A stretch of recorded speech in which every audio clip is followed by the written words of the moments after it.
आपने आयोजन किया है, किन मुद्दों को लेकर के अपनी बात को रखना चाह रहे हैं बताइए? जिस तरह से आप जान रहे हैं कि आदिवासी का हक अधिकार जल जंगल ज़मीन से लेकर संस्कृति सभ्यता भाषा से लेकर के जो मेन अहम मुद्दा है जो अभी जो जिस तरह से आदिवासियों का सरना धर्म कोड को लेकर के 8 जनवरी 2023 को जो इसी हरमू मैदान में प्रार्थना सभा के माध्यम से आयोजन किया गया है। तो इस प्रार्थना सभा के माध्यम से हम लोग मांग करना चाहते हैं राज्य सरकार से और केंद्र सरकार से कि अविलंब जल्द से जल्द सरना कोड लागू किया जाए, जो कि आदिवासियों का जो एक धर्म जो कोड है जो लंबे समय से मांगा जा रहा है, उस धर्म कोड अभी तक नहीं दिया गया है। और खास कर यहाँ पर जो हमारा संस्कृति सभ्यता भाषा कल्चर आरक्षण जो भी है जो धड़ल्ले से लुटाया जा रहा है, तो उसको सभी तरह से सुरक्षित किया जाए, संरक्षित किया जाए और सुंदर करने की आवश्यकता है। जो हमारा चीज़ जो बचा हुआ है उसको सुंदर बनाने की ज़रूरत है। इन तमाम मुद्दों के साथ में 8 जनवरी 2023 को हमारा यहाँ विशाल सरना प्रार्थना सभा का आयोजन कर रहे हैं, जो कि एक दृश्य होगा आदिवासी समाज के लिए।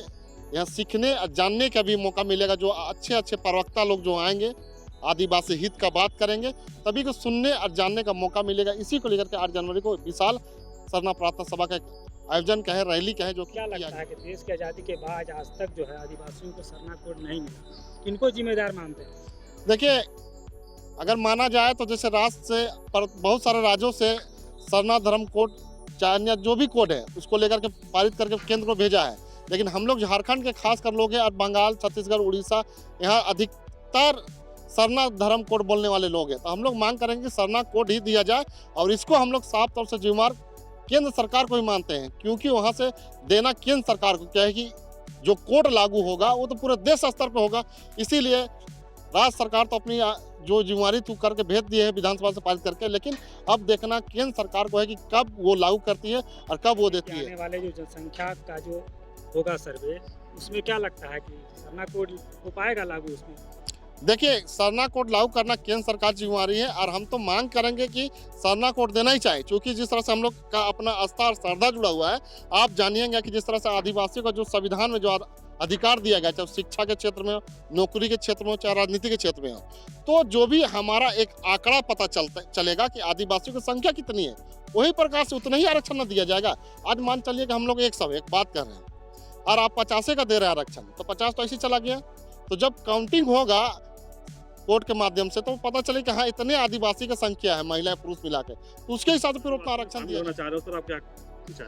देखिए, कुर्मी जिस तरह के आदिवासी दर्जा का मांग कर रहे हैं, तो मैं कहना चाहूँ कुर्मी हमारे भाई हैं, आदिवासी है मूलवासी भाई हैं, लेकिन हम यही कहना चाहेंगे कि वो अपने अधिकार की बात करें, किसी का अधिकार में हस्तक्षेप ना करे। अगर वो हस्तक्षेप करते हैं तो ये गलत है और कुछ लोग इस तरह का करके पूरे समाज को भटकाने का काम कर रहे हैं। मैं उनसे अपील करना चाहूँगा कि आप अपने अधिकार की बात करें।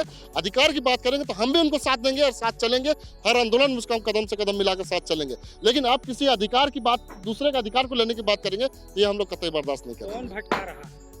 कुछ लोग हैं, अब किसी का हम नाम लेना नहीं चाहते हैं, क्योंकि सभी लोग एक भाई की तरह रहे। हमारा साथ में उठना बैठना है, कितने मातो भाई लोग हैं, कुर्मी लोग हैं, सब साथ में रहते हैं, उठते हैं बैठते हैं, लेकिन किसी का नाम नहीं लेने से आदिवासी लड़की अगर गैर आदिवासी के साथ चला जाए शादी करके, तो उसका पूरी तरह से स्वतः उसका आरक्षण समाप्त होना चाहिए। लेकिन यहाँ पर सरकार से कोई ठोस नीति बनाई नहीं है। इसीलिए आज जब भी देखिएगा, जैसे मुखिया लड़ना का हो, चाहे विधायक लड़ने का हो, चाहे किसी प्रकार से अगर आदिवासी महिला गैर आदिवासी की आती है, तो उसका मायके से उसका ये बनाया जाता है, मतलब उसका जाति प्रमाण पत्र मांगा जाता है। तो मायके से तो ऑटोमेटिक है कि जब बाप घर जहाँ से निकली पैदा हुई है, जहाँ से बड़ी बड़ी है, तो वहीं से बनाया जाता है, तो उसको ऑटोमेटिक उसका अधिकार उससे मिल जाता है। कि जो लोग सरना धर्म को नहीं मानते हैं लेकिन आरक्षण का लाभ एसटी के रूप में लेते हैं, तो क्या लगता है कि अगर सरना कोड लागू होगा तो क्या आदिवासी समुदाय जो है जो दूसरे धर्म में कन्वर्ट हो चुके हैं, उसको लेकर के आप क्या कहेंगे? देखिए, जो दूसरे धर्म में कन्वर्ट हो चुके हैं, किसी कारण से अगर मान चलिए हो भी गए हैं, तो उसको मैं नहीं कहना चाहता हूँ कुछ, लेकिन यही मैं कहना चाहता हूँ कि जो हमारा जो मूल धर्म है, जो आदिवासी का जो मूल धर्म है, जो शुरू से आदिवासी जो प्रकृति के साथ जुड़ा हुआ है, मेन धर्म तो ही है हमारा।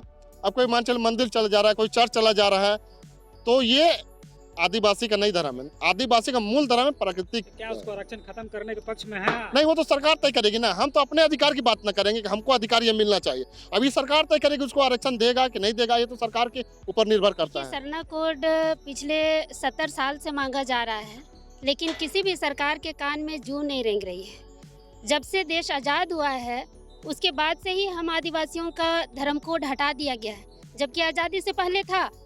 अभी कुर्मी भी यही मांग कर रहे हैं कि आज़ादी से पहले हम लोग थे, अभी क्यों हटा दिया गया है, हमें दीजिए हमारा अधिकार।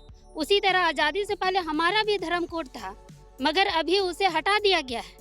और अभी सबसे विडंबना ये है कि कॉलम नंबर 7 ही हटा दिया गया, जो अन्य का जो कॉलम था, अदर्स में जो हम लोग अपना धर्म लिखते थे उसे भी हटा दिया गया साजिश के तहत।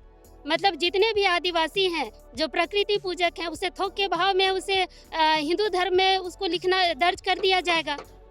तो हम कौन लोग साजिश कर रहा है आपको क्या लगता है? सरकार कर रही है, कौन सरकार? भाजपा की सरकार कर रही है, आरएसएस कर रही है, क्योंकि केंद्र में तो वही है। जनगणना करने का जो आदेश उन्हीं की तरफ से आता है।